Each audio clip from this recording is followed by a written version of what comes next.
do 9º Simpósio Internacional sobre Migração e Religião, da negação à aniquilação do outro. Edim, tem futuro. Embora o título seja, nossa, grotesco. Medo e rejeição ao estrangeiro, esse era o nosso subtítulo, mas não de forma negativa, mas de enfrentamento. Quando se dá nome ao demônio, ele já não é tão diabólico, né? A gente já enfrenta. Agora teremos as raízes psicológicas das fobias ao diferente. As raízes psicológicas de las fobias al diferente. Tenho aqui o que vai palestrar e conversar conosco em espanhol. Padre professor doutor Aldo Escoda Pascuja. Assim está certo? Descobri esse outro nome escondido dele. Missionário scalabriniano, diretor executivo do CIMI Scalabrini International Migration Institute, professor docente na Pontifícia Università Urbaniana di Roma. Nascido em Scutari, em Albânia, descobri até o ano, 1979. Ou seja, um jovem ragazzo de 45 anos.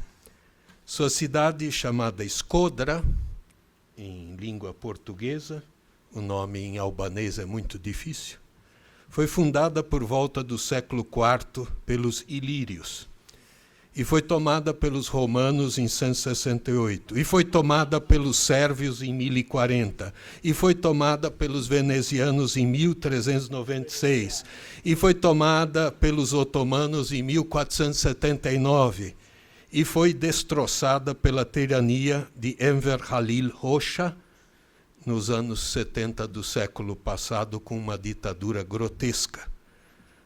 Havia até a lista de nomes que não podiam ser usados para alguém que nascesse na Albânia. Só tinha 3.000 nomes, e o dele escapou, porque não tem São Aldo, então ele conseguiu ser Aldo. Se tivesse um nome católico, ele não podia nem ter esse nome. Até o próprio nome significou perseguição na ditadura deste homem dramático. A cidade teve uma das maiores e mais importantes participações no movimento de independência da Albânia. Então, estamos falando com alguém que conhece de imigração, que viveu isso na carne por séculos de suas famílias e que participou desse anseio libertário dos albaneses. Em Bassano del Grappa, ele fez o liceu clássico, na Itália. Em Piacenza, filosofia e noviciado.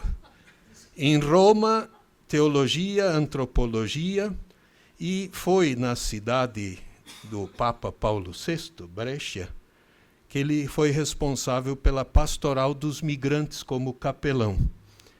Depois laureado em psicologia pela Universidade Católica do Sacro Cuore e doutor em teologia pela Lateranense. É atual professor de teologia pastoral e mobilidade humana na Pontifícia Università Urbaniana, membro ativo e reconhecido dos missionários escalabrinianos a nível de mundo. Aldo, é uma grande emoção, uma grande alegria tê-lo de novo conosco. Você já tinha estado aqui no Brasil uns anos atrás, e queremos ouvir muito esse tema porque ele mexe em algo que é central. Um texto seu que eu li antes, todo migrante é um ser humano, ponto. Me impactou muito. Eu acho que essa dimensão de humanidade, de antropologia, de psique, pode nos ajudar muito a compreender saídas também. Então, grazie, molte grazie, mille grazie por estar aqui. Obrigado por falar conosco em espanhol, que para nós sempre é mais fácil que o italiano. Mas se sinta à vontade. A PUC é sua casa, benvenuto, e nos diga a sua palavra. Nós temos 1 hora entre conferência e alguma pergunta, e depois faremos o cerimonial de encerramento do nosso congresso. Obrigado. Sono molto colpito dalle ricerche e questo è uno degli esempi di come nella società di internet non ci sono segreti. É isso mesmo. Achei tudo na internet mesmo. Allora, lamentablemente no puedo hablar en portugués porque no conozco bien, pero voy a presentar mi tema en castellano. Bueno, el miedo es el demonio más siniestro de nuestro tiempo, recordó Bauman, sociólogo Bauman. El miedo es una de las emociones más poderosas que recorren la sociedad. Puede referirse a un peligro real o imaginario, inminente o posible, suscitar alarma o generar un comportamiento de lucha y huida. Con la transición a la cultura de masas, asistimos a una socialización del miedo, reforzada en el imaginario colectivo por los medios de comunicación. Como punto preliminar, es útil distinguir el miedo como fenómeno psíquico, que generalmente constituye un proceso regresivo en el individuo, del miedo como fenómeno social, que en cambio representa un fenómeno actual y reconocible en la esfera sociocultural. Desde el punto de vista de la psicología social, la inseguridad, la incertidumbre, la percepción de un estado de vulnerabilidad son también el resultado de la sobreexposición a un flujo continuo, incesante y muy rápido de acontecimientos e imágenes que el individuo no siempre tiene la posibilidad de analizar, metabolizar o controlar plenamente.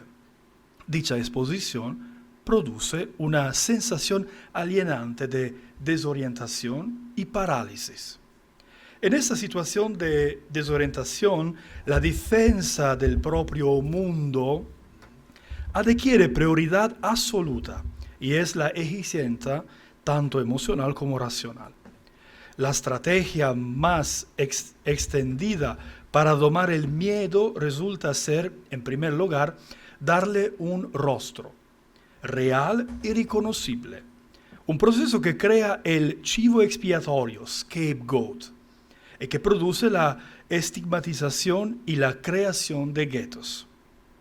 El proceso de estigmatización transfiere ansiedades y inseguridades generalizadas a determinadas categorías sociales, especialmente vulnerables y más desfavorecidas, como por ejemplo el extranjero, el inmigrante o el refugiado, dando una apariencia ilusoria de control que a menudo se convierte incluso en discriminación. Al mismo tiempo, se ponen en marcha estrategias para reforzar la propia posición de poder o identidad mediante la negación de la identidad, la especificidad e incluso el derecho a la diversidad del otro, creando así barreras artificiales y artificiosas que pueden configurar una verdadera guetización.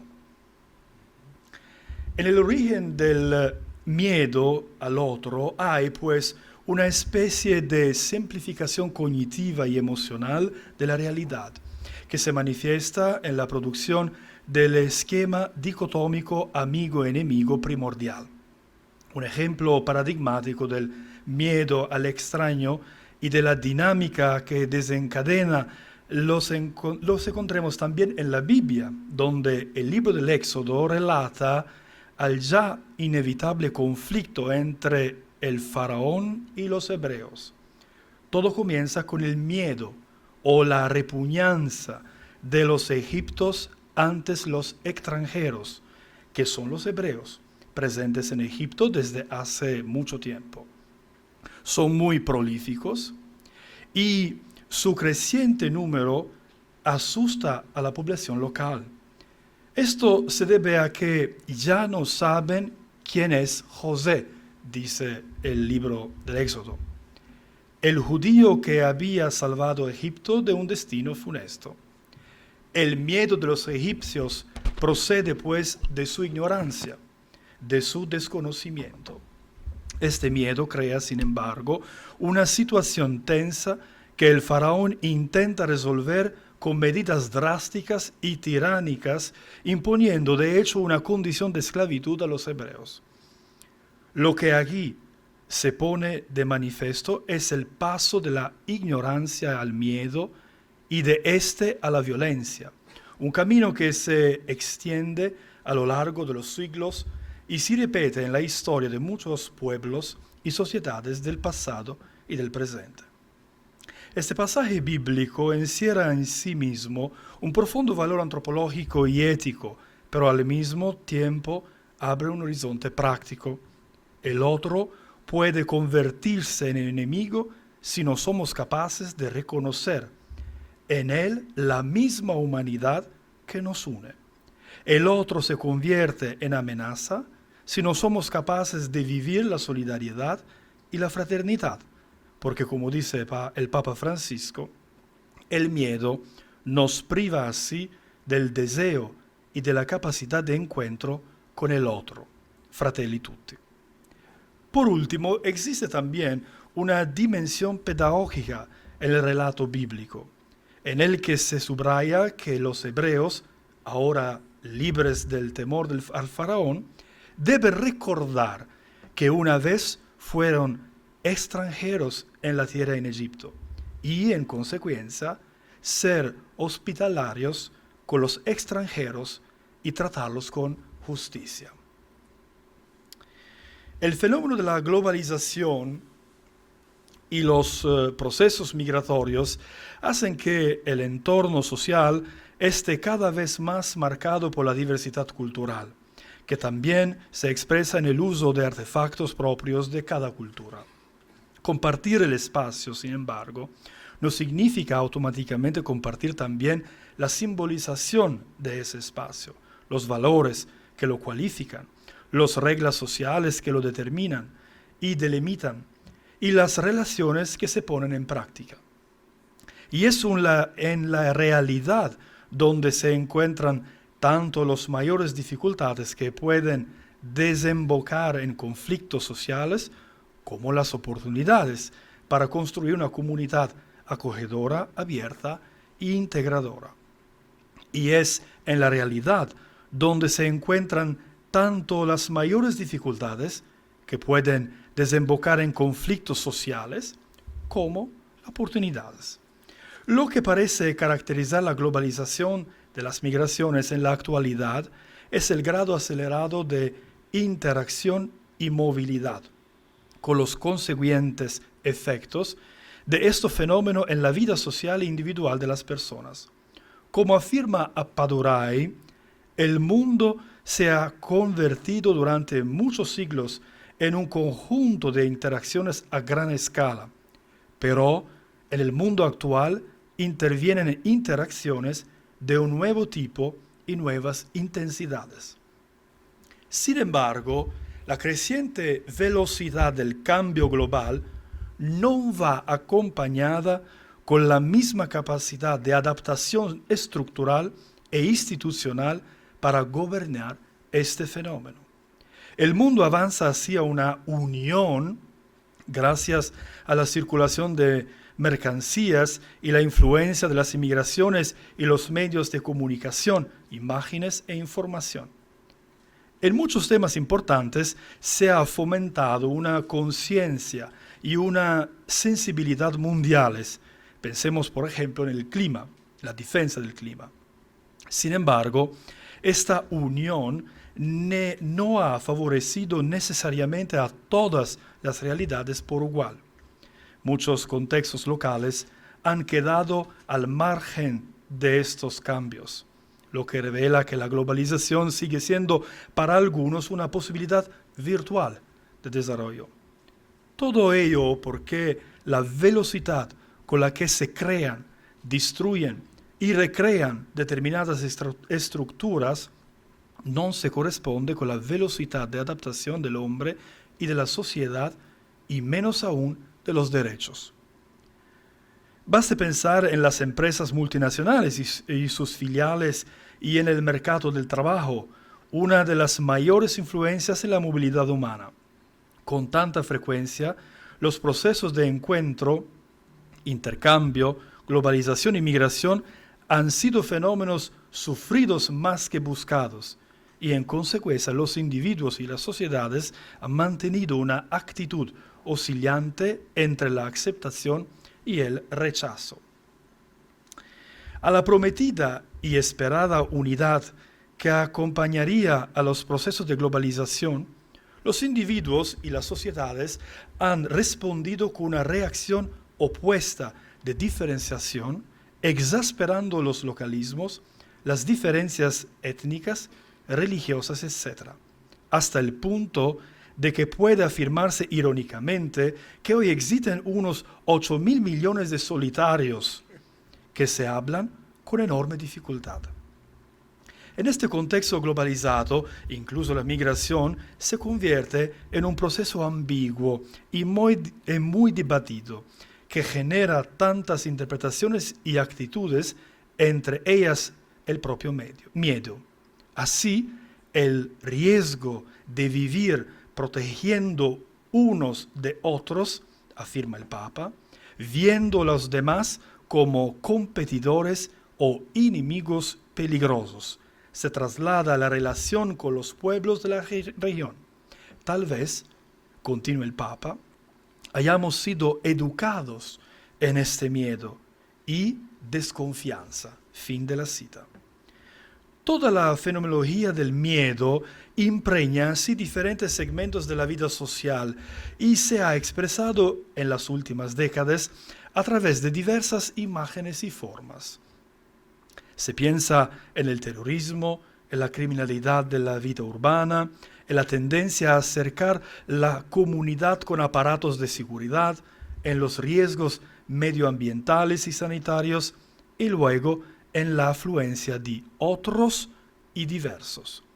Estos últimos construyen un blanco predilecto para las políticas del miedo que tienen en los inmigrantes y refugiados el chivo expiatorio más rentable. El aumento de la sensación de inseguridad individual y colectiva y la aparición del tema del miedo, incluso en el debate público y político, han hecho que el paradigma securitarista esté cada vez más presente en las opciones concretas de muchas sociedades, lo que también se ha puesto de manifiesto en las recientes campañas electorales.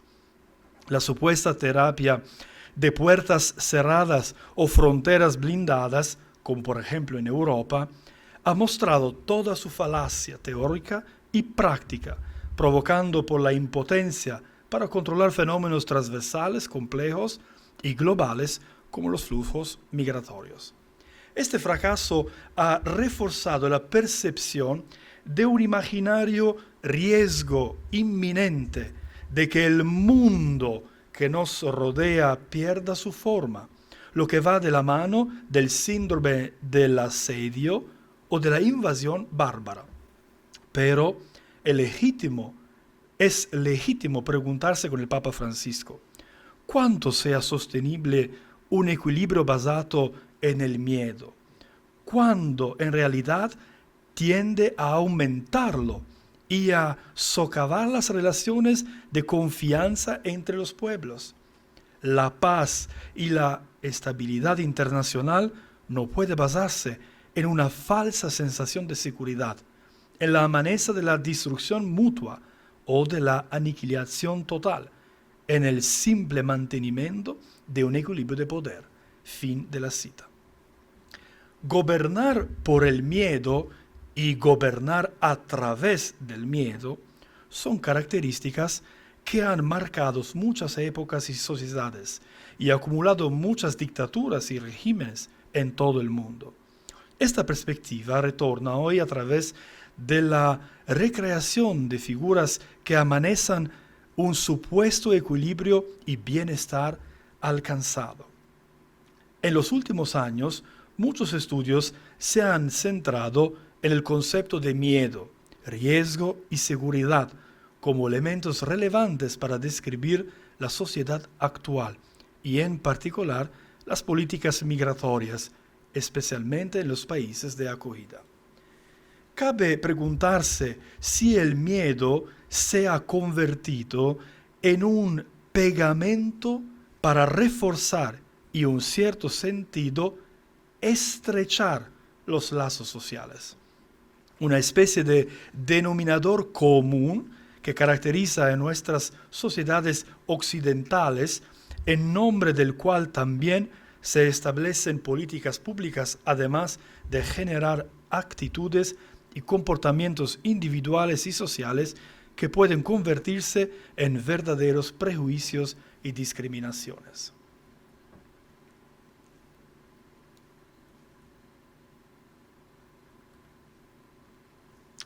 Una comunicación distorsionada sobre la migración puede desencadenar un círculo vicioso que lleve a la desinformación perpetuada a través de la política de los distintos países o regiones, los medios de comunicación de masas y el público en general, manipulando así el discurso a todos los niveles.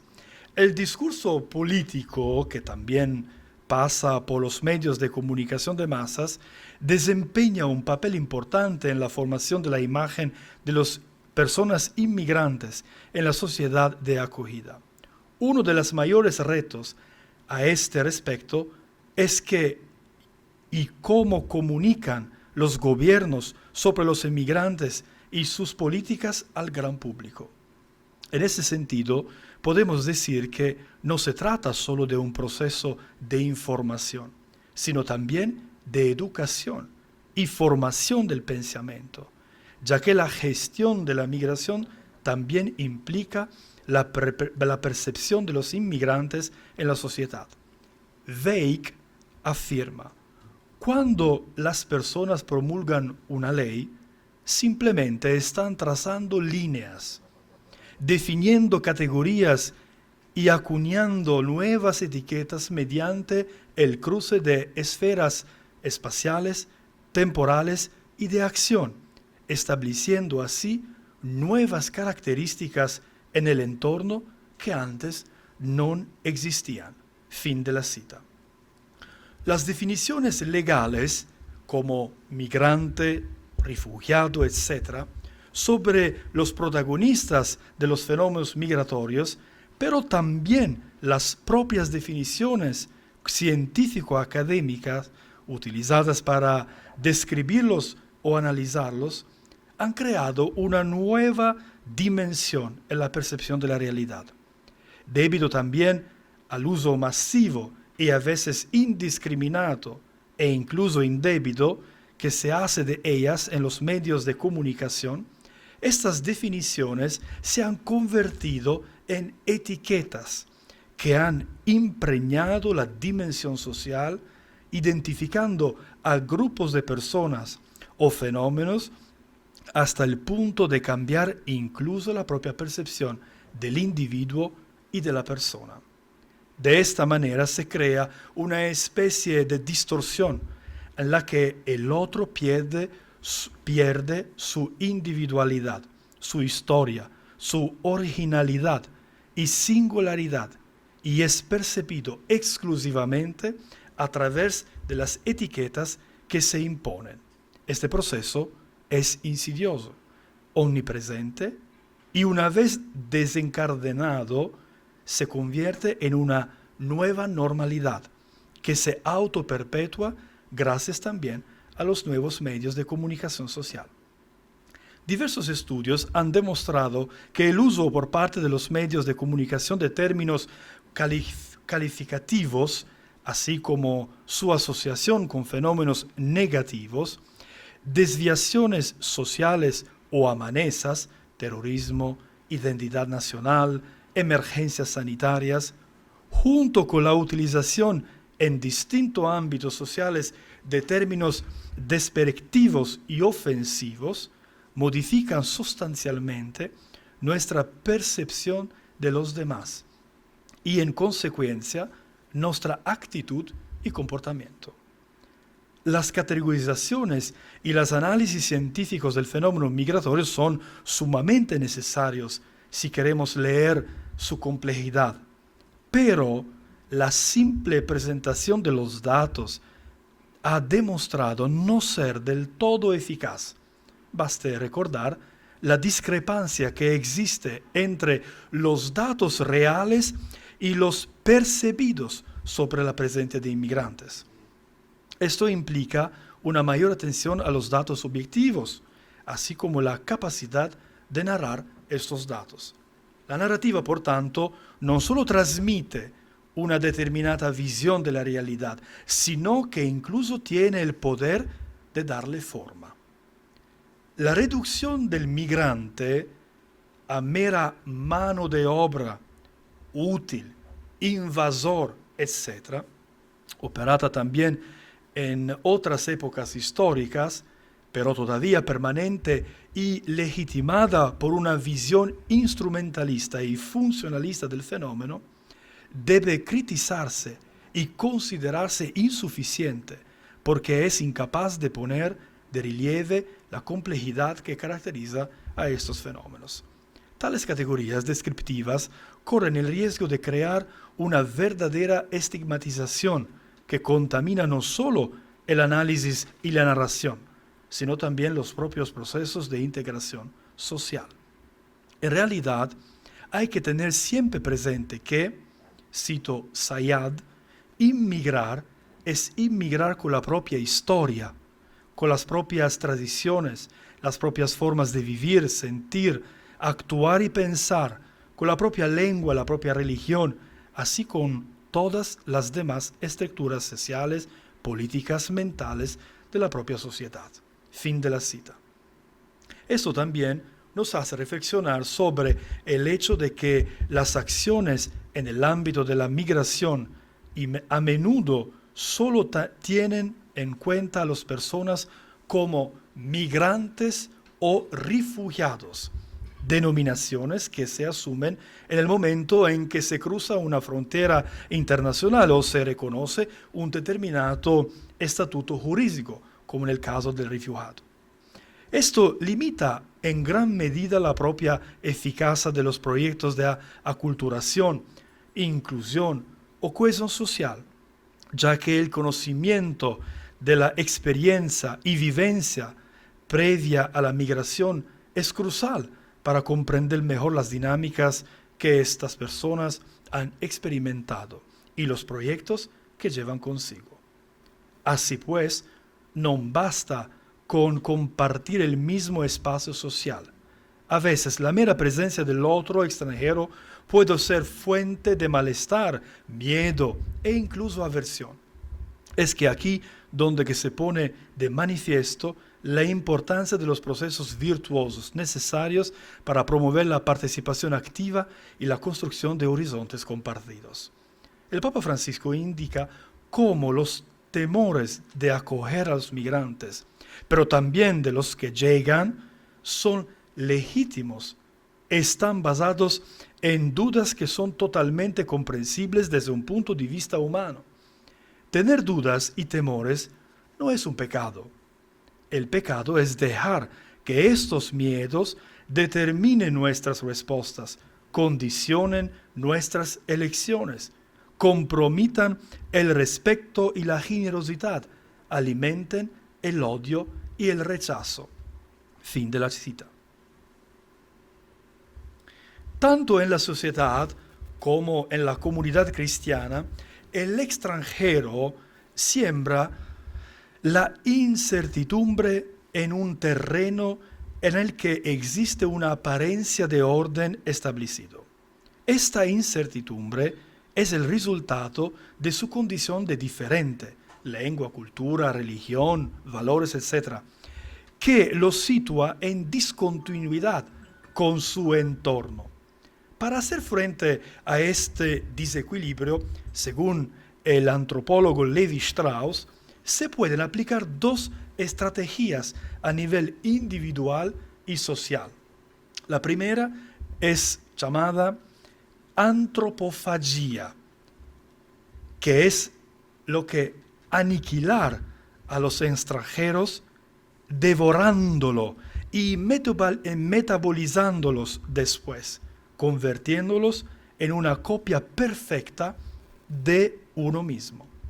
Así es como se produce la asimilación, en un intento de ver lo disímil como semejante, aplanando las distinciones culturales y lingüísticas, las prácticas religiosas,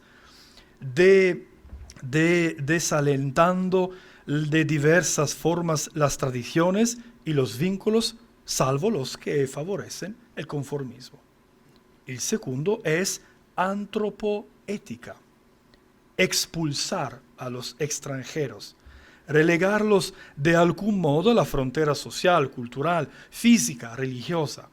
Es la estrategia de la exclusión, es decir, confinar a los extranjeros dentro de categorías identificables o tras prohibiciones algo menos visibles de compartir, coparticipar, ciudadanía, etc.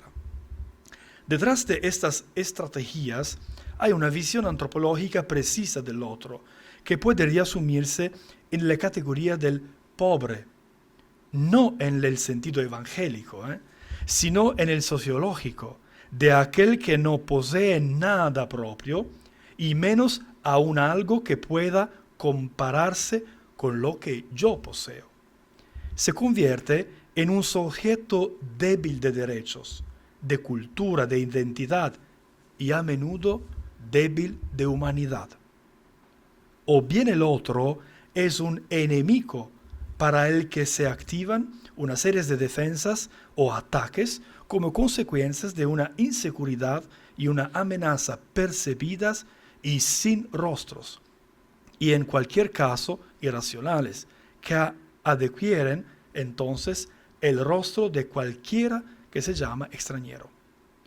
Muchos han tratado de subrayar las consecuencias de estos planteamientos que pueden dar lugar a comunidades pulverizadas o cerradas en el numerosos comunitarismos defensivos, no dialogantes y no cooperativos, produciendo lo que se denomina identidades difíciles, abusivas o persino asesinas, como los llamó Maluf. El sentido de esta última afirmación se encuentra en la exclusión de ciertas dimensiones de la identidad que de alguna manera requieren entonces una redención objetiva o simbólica. Cada una de estas estrategias pretende restablecer el equilibrio anterior, solo para descubrir después que tal equilibrio no es posible y que el sistema y las personas han cambiado simplemente como consecuencia de la presencia real o percibida del otro. La reducción de la complejidad de la experiencia y la identidad humanas al simple componente étnico-cultural parece ser el mecanismo a través del cual se clasifica a los individuos e en particular se les estigmatiza dentro de un contexto social determinado. Este proceso ofrece un terreno para la posterior evaluación del conflicto al identificar al individuo en su totalidad con su grupo étnico de referencia y dejar en un segundo plano otras características aún más relevantes desde el punto de vista social. Son muchos los ejemplos citados y estudiados en la literatura de la psicología social de procesos de categorización, estereotipación, discriminación y que conducen a un lento pero inexorable proceso de deshumanización que culmina en lo que los psicólogos denominan exclusión moral. Este término se refiere al proceso por el cual individuos específicos o grupos enteros son percibidos y excluidos activamente de una comunidad y considerados fuera del alcance de los valores éticos morales compartidos y de las normas sociales de justicia o equidad. Las personas relegadas a la categoría de excluidos morales no son percibidos en su humanidad esencial y esta percepción aumenta la aceptabilidad de acciones explotadoras violentas y de otro tipo dirigidas a perjudicarlas. Por desgracia, estos fenómenos forman parte de la realidad en la vida social de individuos y grupos y son el resultado de procesos ideológicos que en algunas ocasiones se han manifestado de forma incluso dramática. Las primeras investigaciones sobre la relación entre la población autóctona y los inmigrantes se remontan a los años 20 en Estados Unidos de la mano del sociólogo Emory Bogardus, quien, a través de su escala de distancia social de Bogardus, midió la actitud de los individuos hacia los demás, pertenecientes a diferentes grupos étnicos culturales, en función de su disponibilidad y aceptación en su propio círculo de relaciones personales, utilizando una escala de 7 puntos que variaba de un máximo de exclusión a un máximo de intimidad. Se empieza por abajo, es decir, por la frase que expresa la máxima distancia social. ¿Los excluiría del país? Si el encuestado responde sí, la entrevista termina y la respuesta dada se califica de racista. Si el encuestado responde no, se pasa a la frase siguiente, la superior, caracterizada por una distancia menor que la anterior, y así sucesivamente hasta el grado máximo de la escala, que corresponde a la máxima tolerancia expresada con la respuesta a la pregunta: ¿lo aceptaría como marido, mujer de su hijo, hija? Las 7 categorías son pues exclusión, visitación, ciudadanía, trabajo, vecindad, amistad, parentesco. La realidad multiétnica de la sociedad estadounidense proporcionó un terreno fértil para este tipo de investigación, cuyos métodos se siguen utilizando hoy en día junto con muchos otros para medir las actitudes de determinados individuos o sociedades hacia el extranjero. El creciente interés de la psicología por las relaciones entre individuos y diferentes grupos se manifestó especialmente tras la Segunda Guerra Mundial, cuando las atrocidades de los nazis en los campos de exterminio plantearon no solo cuestiones éticas, sino también la necesidad de comprender los mecanismos psicológicos y sociales de tales atrocidades. Dentro de este desarrollo hay 3 términos y conceptos que son centrales para entender y predecir ciertas dinámicas psicosociales en cuantos plurales: el prejuicio, estereotipo y la discriminación. Un primer concepto es el prejuicio, entendido como una forma de actitud negativa hacia un individuo o grupo caracterizado étnicamente, y la predisposición a percibirlo, evaluarlo, juzgarlo e incluso realizar acciones desfavorables hacia él. Las actitudes son representaciones cognitivas que resumen la evaluación que un individuo hace de un objeto de actitud, ya sea una persona, un grupo, una cosa, una acción o una idea. Dado que nuestra evaluación de un objeto de actitud puede ser favorable, neutra o desfavorable, se dice que las actitudes tienen una dirección positiva, neutra o negativa. Y al igual que difieren en direcciones, las actitudes también difieren en intensidades, dependiendo de si la evaluación es moderada o extrema. En general, las actitudes son fundamentales para cumplir funciones cognitivas en la medida en que nos permiten codificar de forma resumida el conocimiento que tenemos del entorno social que nos rodea, simplificando de alguna manera los procesos y dinámicas y aumentando así nuestros dominios de los mismos.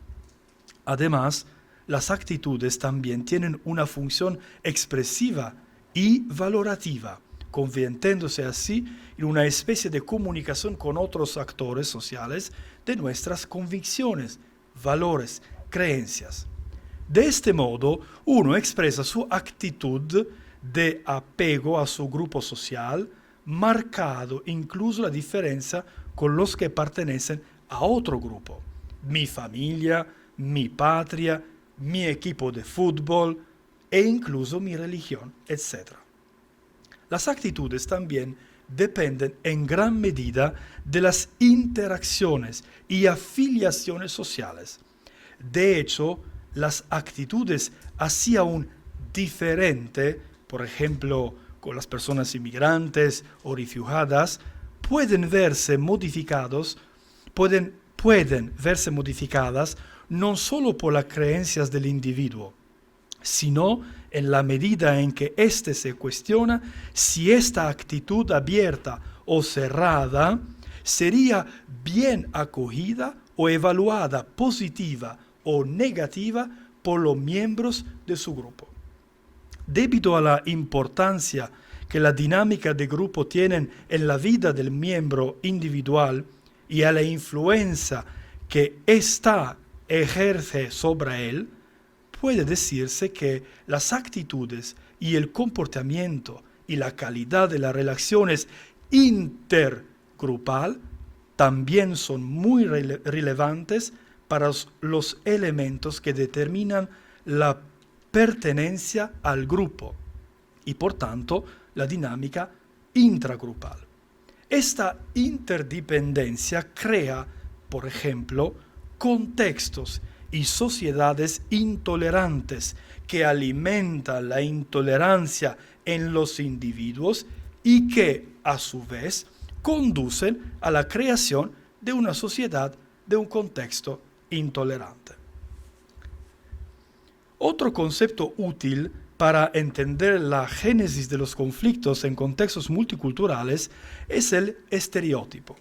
Utilizado por primera vez por el periodista Walter Lippmann en su libro Opinión Pública, el estereotipo puede considerarse el componente cognitivo del prejuicio, una especie de imagen mental que nos creamos del otro. Un estereotipo es una generalización hecha sobre un grupo de personas en la que se atribuyen características idénticas a todos los miembros del grupo, sin tener en cuenta las variaciones entre los miembros. Una vez formados, los estereotipos son resistentes al cambio, incluso cuando aparece nueva información.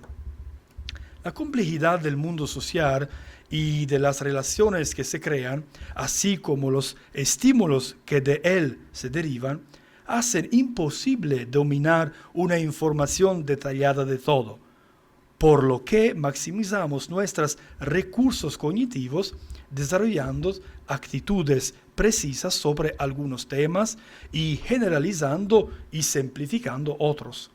Desde un punto de vista dinámico, el estereotipo es útil para hacer frente a la complejidad, tratando de simplificar la realidad.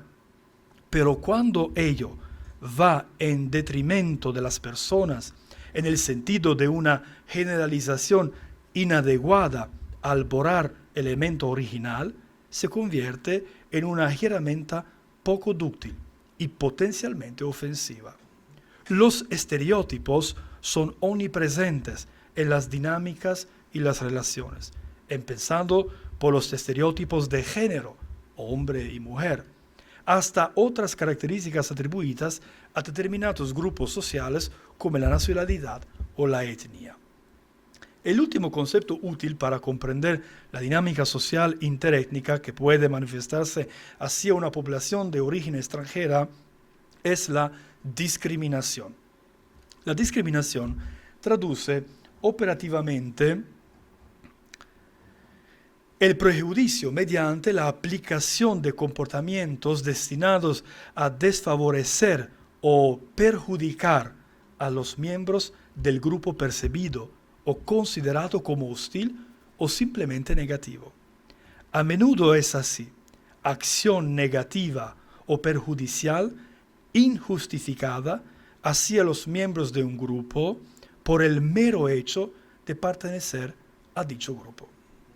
Todos estos elementos, prejuicio, estereotipos, discriminación, son fundamentales en la dinámica de los conflictos interétnicos, especialmente en contextos sociales en los que el contacto y la presencia de las personas migrantes es más visible y marcada. Las formas de racismo y xenofobia y otro tipo de discriminación en la sociedad de acogida pueden reducir la autoestima y la capacidad de las personas inmigrantes y refugiadas para desarrollar un sentido coherente y positivo de sí mismo. Si a esto se añaden las dificultades en la socialización y el rendimiento laboral, por ejemplo, el panorama se vuelve aún más desfavorable.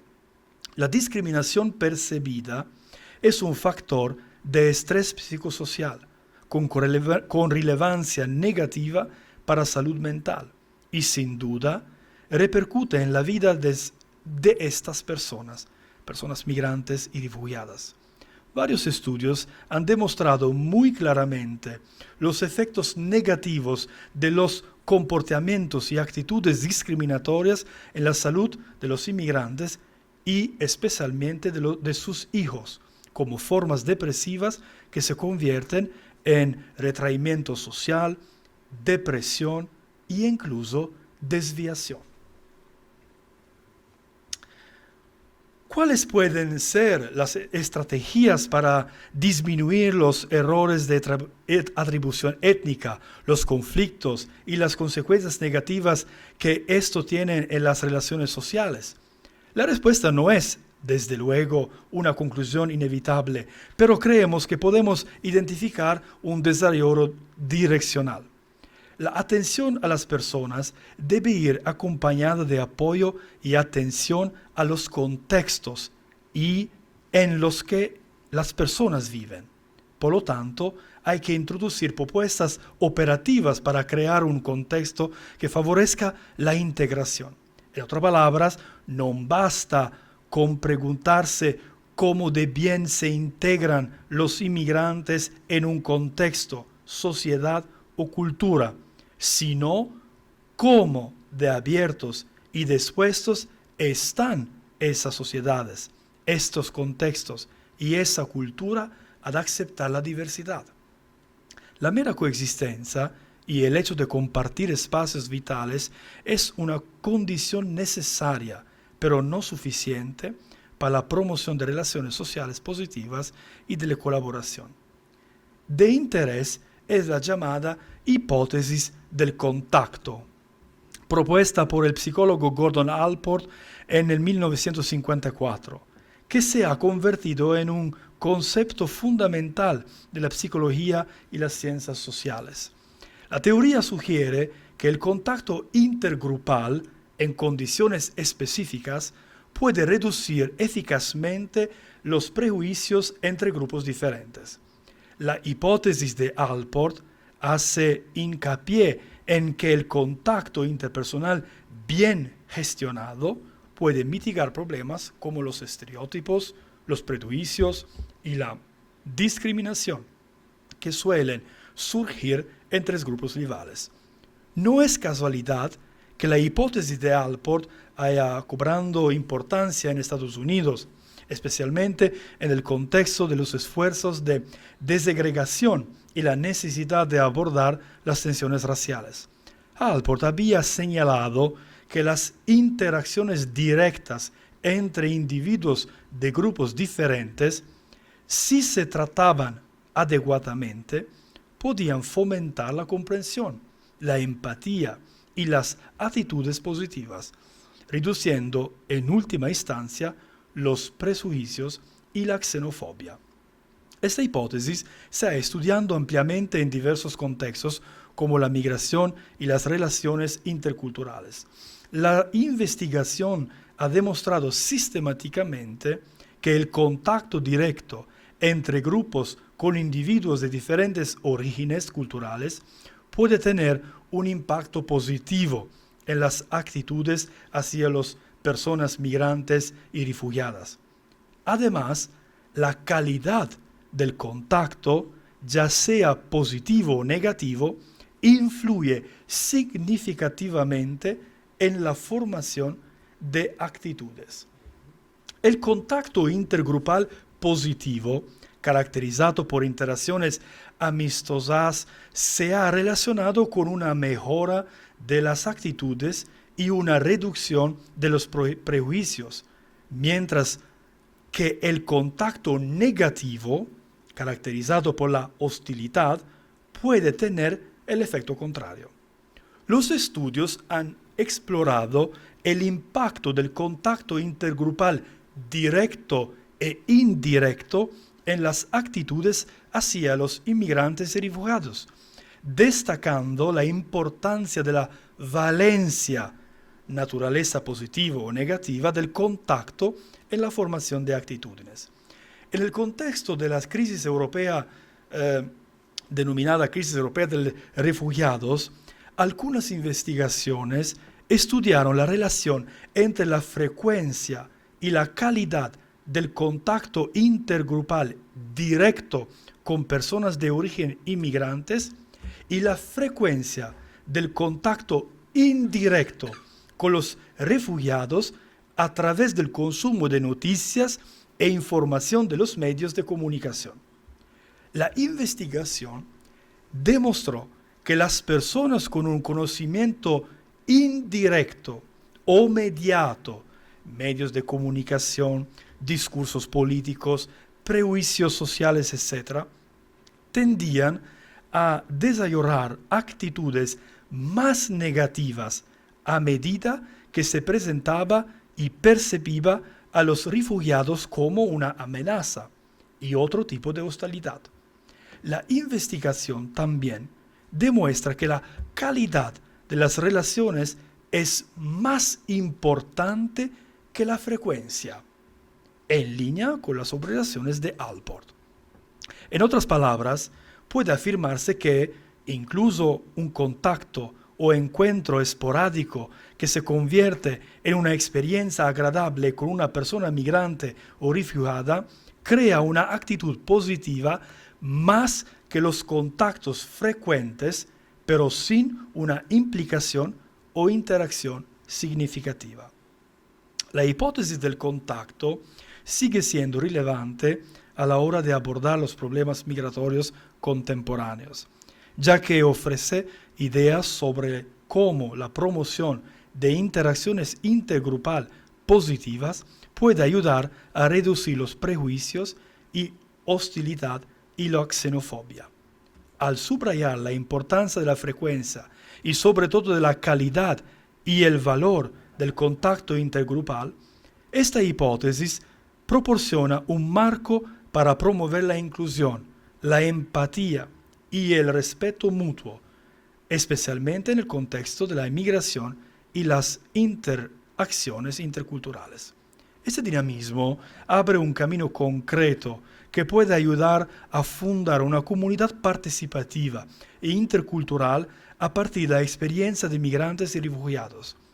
Hay 3 pasos que corresponden a otros tantos retos o crisis que surgieron en el análisis anterior sobre la globalización y migración y que resumimos aquí. Reconocer las diferencias, promover la pertenencia, fomentar la acción participativa. Reconocer la diferencia. La crisis de identidad que afecta al individuo, a las relaciones e incluso a las instituciones, se convierte en uno de los retos más importantes a los que hay que hacer frente la sociedad globalizada y pluralista. Esta crisis, que afecta a las dinámicas individuales y sociales de las comunidades multiculturales, corre el riesgo de convertirse en conflicto o marginalización. Se trata, pues, de promover un proceso de toma de conciencia del pluralismo, no solo como un factor real, sino sobre todo como una oportunidad de cambio y de creatividad.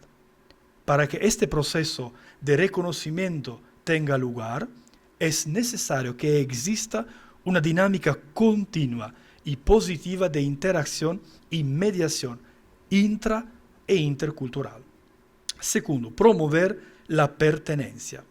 La crisis de vínculos que provoca la indiferencia o la desconfianza y se convierte en actitudes a menudo de rechazo hacia el otro, corre el riesgo de fragmentar el tejido social y comunitario. Para que la dinámica integradora tenga posibilidad de éxito, hay que preparar un terreno receptivo y dispuesto. Se trata de construir una comunidad competente en la que se fomente un proceso de sensibilización y motivación sobre las cuestiones relativas a la integración social y comunitaria a través del refuerzo del sentimiento de comunidad, entendido como un proceso de pertenencia y participación activa de todos los actores de la vida comunitaria y su toma de conciencia y corresponsabilidad en los problemas o recursos que comparten juntos.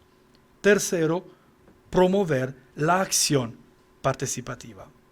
La crisis de desvinculación social que afecta a muchos contextos en la actualidad pone de relieve el problemático fenómeno de retraimiento social y la consiguiente fragmentación y fluidez del sentimiento de comunidad o pertenencia. A este respecto es necesario un compromiso concreto mediante la activación de recursos y la promoción de estructuras participativas. Este proceso no siempre es espontáneo y en la mayoría de los casos requiere motivación y planificación con vistas a la corresponsabilidad. La participación de todos los actores sociales en la planificación comunitaria compartida parece no solo el mejor camino, sino necesaria para fomentar un contexto inclusivo e intercultural. La implicación de las personas inmigrantes y refugiadas en este proceso es crucial y sirve para responder mejor a los retos que plantean su situación particular y el contexto en el que viven. Compartir una base común, construir objetivos comunes y caminos compartidos son fundamentales para construir un sentimiento de comunidad y superar las divisiones reales o simbólicas que fomenta la xenofobia. En concreto, esto significa que las instituciones comunitarias deben facilitar el acercamiento de las personas inmigrantes y refugiadas para que puedan participar en la construcción de una vía de integración que responda también a sus necesidades y no simplemente a la lógica política o económica. Empezamos esta charla hablando del miedo y de cómo puede llegar a alterar nuestras percepciones, actitudes y comportamientos. De cómo muchas veces este miedo es fruto de una construcción social y no un reflejo de la realidad. Pero también me gustaría subrayar el hecho de que tenemos la posibilidad no solo de analizar y prever dentro de ciertos límites la ruptura de estas dinámicas perversas y destructivas, sino también de revertirlas y construir una convivencia de y en la diversidad. Y termino citando de nuevo las palabras de la encíclica Fratelli Tutti. Todos hermanos, estamos invitados a convocar y encontrarnos en un nosotros, que sea más fuerte que la simple suma de pequeñas individualidades. Renunciamos a la mezquindad y al resentimiento de los internismos estériles, de los enfrentamientos sin fin. Recordamos que el todo es más que la parte y también es más que la mera suma de ellas.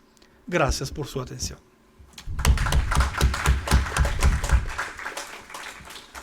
Então, queríamos agradecer profundamente o professor Padre Aldo.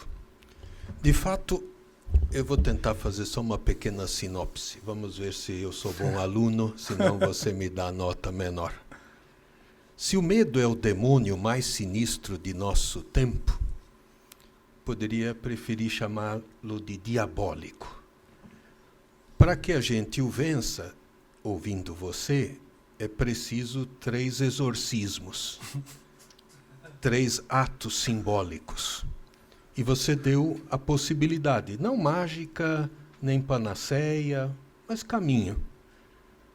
Reconhecer as diferenças, promover o pertencimento e a ação participativa. Mas há problemas, como você mostrou aí para nós. Olha, eu enchi 2 páginas. A primeira é que há um exagero nos defeitos. A palavra caricatura é italiana. Caricatura é você pegar uma coisa de uma cultura, de uma pessoa, e exagerar, destruir. E este é o papel social que destrói no imigrante a sua característica humana. E a imagem produzida pela sociedade e pela mídia produz etiquetas, produz maneiras difíceis. Por isso, segundo ponto que eu ouvi de você, essa para mim ficou marcante. Compartilhar os espaços dos migrantes não é simbolizar os espaços dos migrantes. Isso eu fiquei muito impressionado. O que simbolicamente é um espaço, um lugar, um locus para um indígena, para um haitiano, para um italiano, pode não ser para um albanês, pode não ser para um outro, porque pode ser a mesma comida, mas é um espaço simbólico diferente. Isso eu fiquei impressionado com esta coisa. Terceira coisa, você citou gigantes, bogardos, já tínhamos ouvido de manhã o Alport, porque o professor do Chile falou sobre Alport, mas bogardos não. Eu escutei você falando e me lembrou René Girard, o bode expiatório, que ele chamou em espanhol de chivo expiatório. É o maldito bode, é o mesmo. Ele muda de nome para nos deixar louco. Eu vi também Martin Buber, eu e tu, eu e o outro. Pensei no Levinas.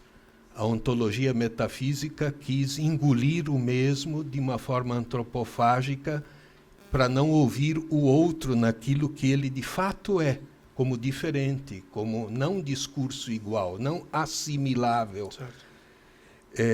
Pensei também em Bruno Bettelheim, um grande homem que acompanhou e dizia, só sai do campo de concentração aquela pessoa que tem um outro lá fora que ele ama e busca.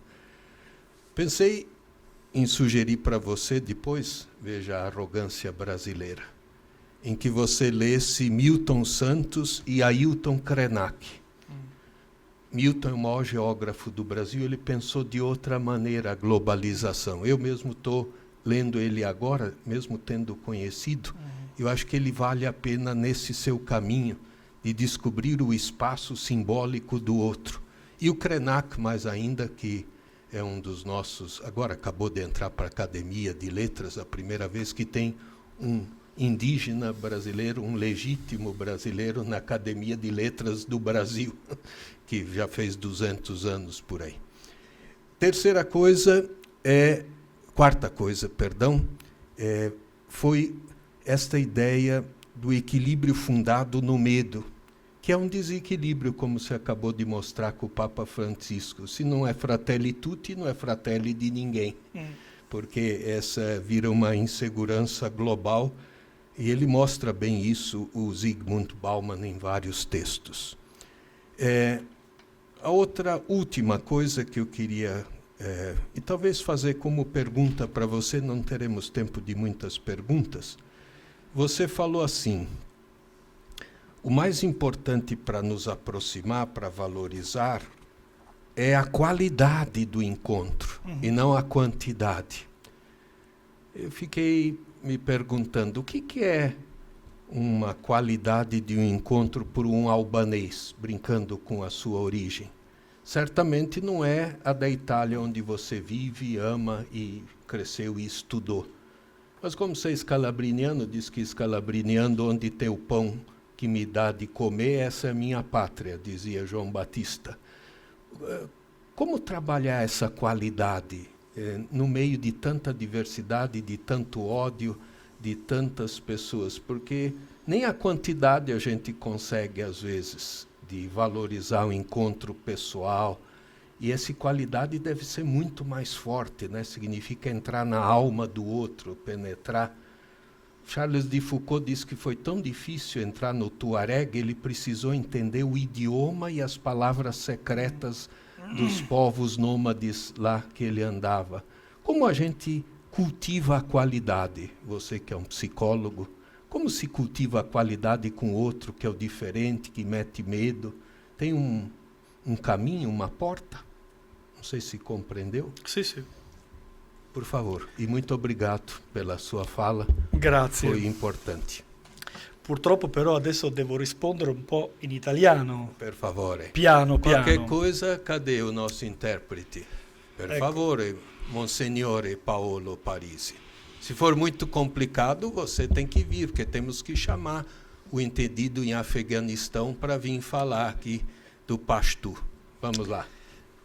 La relazione quantitativa versus relazione qualitativa ha bisogno di una conferenza speciale. Prossimo anno. Però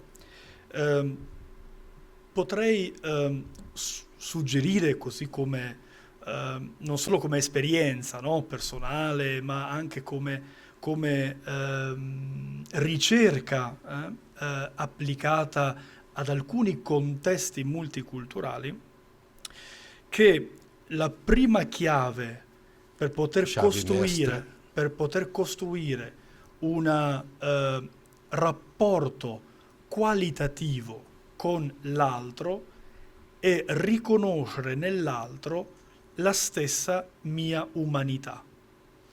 E quello che i psicologi sociali chiamano la differenza tra oggettivare l'altro o potenziare l'altro, si usa una parola inglese, empowerment.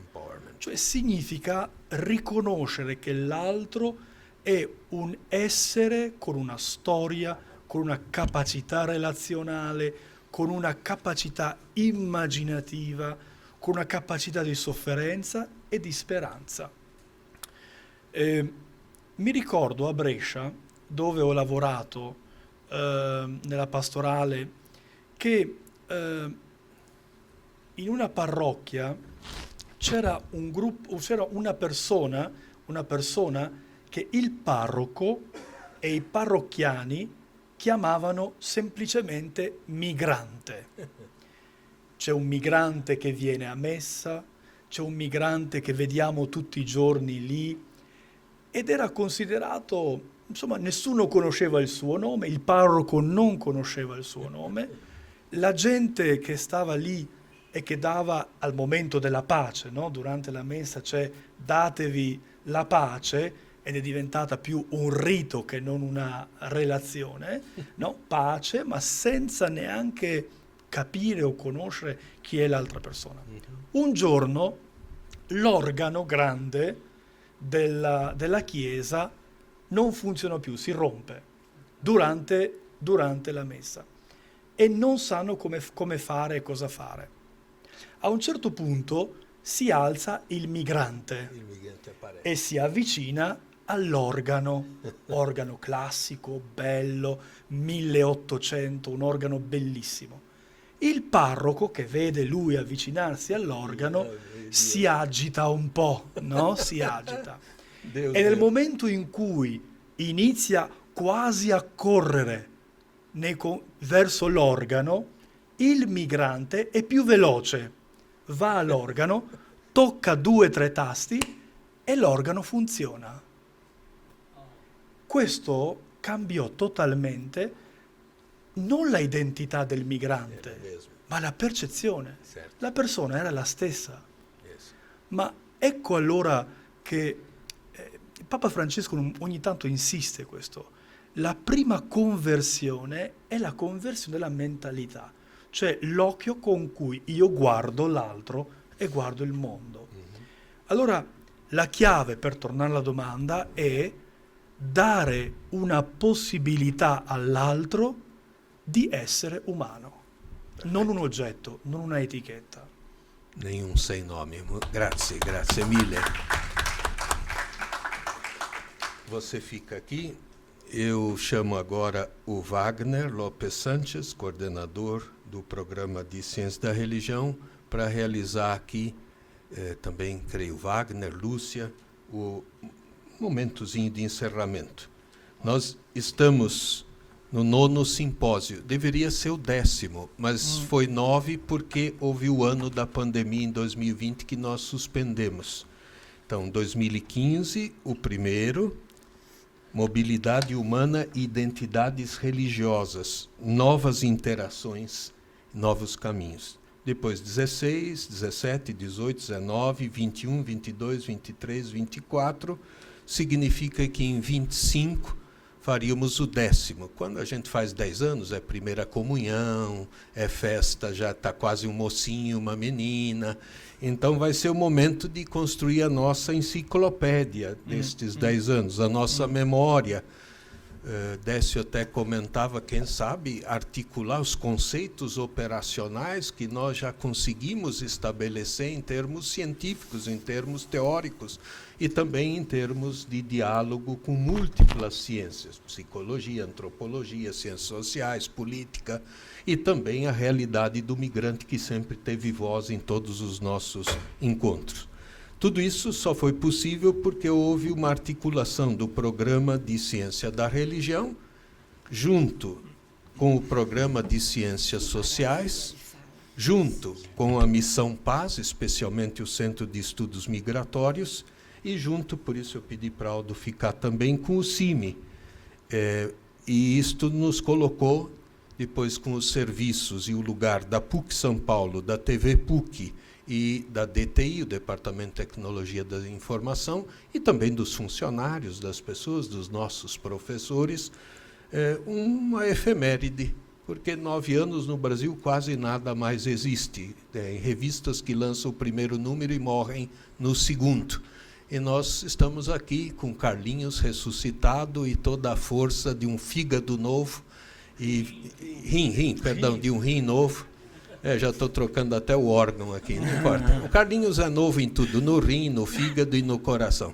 Então, é para nós um momento de muita alegria, de agradecimento ao CIMI por essa parceria de outros mares, de outro continente. Então, passo a palavra ao Wagner, que coordena agora este encerramento, que é breve, é simplesmente para a gente fechar também com uma chave de ouro, esperando que ano que vem seja o nosso 10º ano, é ano santo, inclusive, 2025, cai bem, a gente fecha aqui com um simpósio santo, né? No meio de tantos pecadores, nós mesmos. Wagner. Então, esse é o 10º simpósio, como o Fernando falou, a partir de uma ideia que surgiu no grupo de pesquisa Religião e Cidade. A ideia era fazer um evento que juntasse, inclusive, a Missão Paz, e daí o evento chegou a 10 anos e a gente acho que não imaginava que fosse ser tão longo. Então, agradecer às pessoas que ajudaram a organizar. Eu queria lembrar a coordenação, que é o Décio, Paulo Parisi, o Eulálio, que não esteve aqui, que foi o nosso coordenador executivo, da comissão mais ampla, fazem parte, inclusive, o Edin, da organização, o próprio Fernando, a Dulce, né? Isso, o João Décio também, a Lúcia, então, isso, a Suzana, que é professora também do programa. Então, eu acho que esse simpósio foi possível por conta desse mutirão, né, de muita gente aí. Agradecer também aos funcionários da PUC que deram apoio para nós. Alguns não estão aqui, mas atuaram aí na plataforma, por trás aí do estúdio. Então, muito obrigado. Agradecer a presença de vocês, né? E nós temos sempre escolhido temáticas muito atuais que procuram problematizar a relação dessas duas realidades, migração e religião, e a gente entende que isso pode dar outros frutos ainda, né? A relação desses dois termos é extremamente rica e muito complexa nos dias de hoje. Então, muito obrigado a todo mundo, obrigado também às nossas instituições parceiras, né? Missão Paz, né? Que sempre esteve junto com a gente, apoiando demais. Eu já disse isso outras vezes, que a gente não conseguiria realizar um simpósio com essa dimensão se não fosse a Missão Paz. Então, muito obrigado, tá? Obrigado também à Lúcia, que está aí, e obrigado ao CIMI também, né? Através do Aldo, e a gente quer dizer a vocês que a gente espera que o ano que vem todo mundo esteja aí assistindo, apoiando o nosso simpósio. Obrigado. Quer dar uma palavrinha? Fala uma palavrinha rápida. Pequena palavra do Padre Paolo, depois a Lúcia e uma pequena parola de agradecimento do Aldo, por favor. Na linha do que o Wagner comentou, gostaria de acrescentar alguns nomes também para agradecer o Miguel, que está aí, também que está colaborando, gravando, para depois colocar no YouTube também todas as contribuições, e lembrar dois também, o Afonso e Mário Santillo, que estava na origem também e que Deus chamou. Mas nós queremos lembrá-los também, os dois que deram uma grande contribuição no início. É sempre bom lembrar esta trajetória. E tem muita coisa que a gente gostaria de falar, retomar, costurar, mas eu estava pensando diante das várias reações no encontro com o migrante, nós sublinhamos a xenofobia, o medo, dissemos também que o medo é algo natural, mas que tem que ser superado, citando o Papa Francisco, também Aldo acabou de falar isso. E acredito que tem um segundo passo, inclusive que às vezes foi falado, que é a tolerância. A tolerância tem que ser um passo rápido, não dá para ficar na tolerância. Se eu falo para o Wagner, eu te tolero, acho que ele não fica feliz. Ninguém gosta de ficar feliz, olha, eu te tolero. Não, acho que é suportar, realmente. A gente deixa existir, mas que fique aí. Tem uma outra etapa que também apareceu várias vezes nesses dias, que é uma acolhida funcional. O que quero dizer com acolhida funcional? O migrante é bom porque o país está com denatalidade, precisamos de novos cidadãos. O migrante é bom porque aquele trabalho ninguém mais quer fazer. Essa aqui não é acolhida, é uma acolhida interesseira, uma acolhida funcional. Eu acredito que nesses 3 dias apareceu também o que fica como ideal, um ideal que dá para ser alcançado, que é uma acolhida real. Ou seja, acolher outro pelo fato de existir, de estar aqui na minha frente, não pelo interesse que eu tenho diante da sua chegada. Muito obrigado. Professora Lúcia Bocos. Bem, rapidamente, externar novamente, como fizemos na abertura, a enorme satisfação de participar dessa parceria que é tão rica e que só nos enriquece a cada encontro. Eu saio diferente daqui da forma como eu comecei, porque nós ouvimos mensagens importantes, análises importantes de grande riqueza e baseadas, sobretudo, nas experiências pessoais. Eu acho que isso conta muito. Quer dizer, as falas hoje na mesa coordenada pela Dulce, a experiência daquele professor naquela escola, ou seja, tudo isso nos mostra que é possível fazer mais.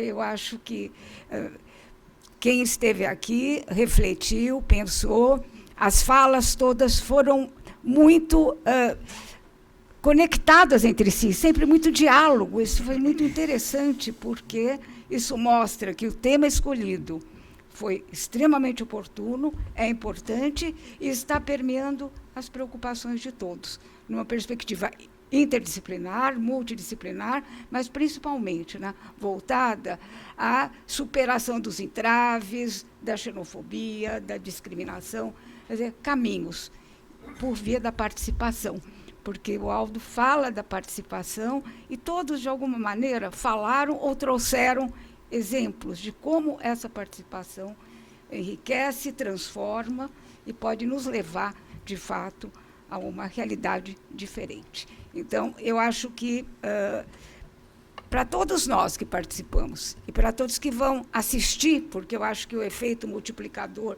é muito grande, essas discussões vão fazer muito sentido, muito eco e levar, de fato, a uma mudança de atitude, que eu acho que é isso que a gente quer. Então, agradeço muito a possibilidade de participar, de fazer parte desse grupo, tá?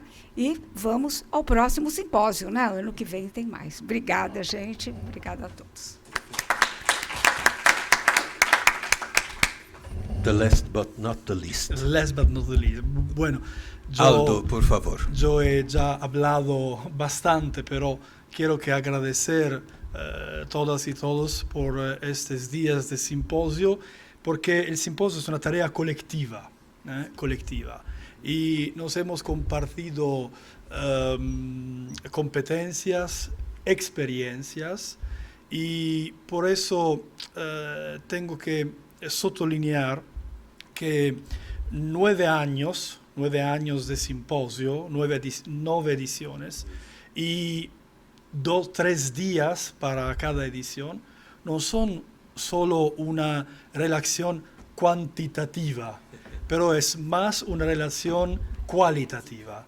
Y eso es muy importante por la red, pero también por todas las personas que agradezco que fueron en todos estos años y también en esta edición presente. Gracias. Gracias. Um grande pensador latino, Terentius Publio Alfius, dizia: Homo sum, nihil humani alienam puto. Sou humano, nada do que é humano pode me ser alheio. Gracias, gracias, thanks, obrigado, dankeschön, teşekkürler. Como se diz em Guarani, obrigado? Agujuvede. Obrigado.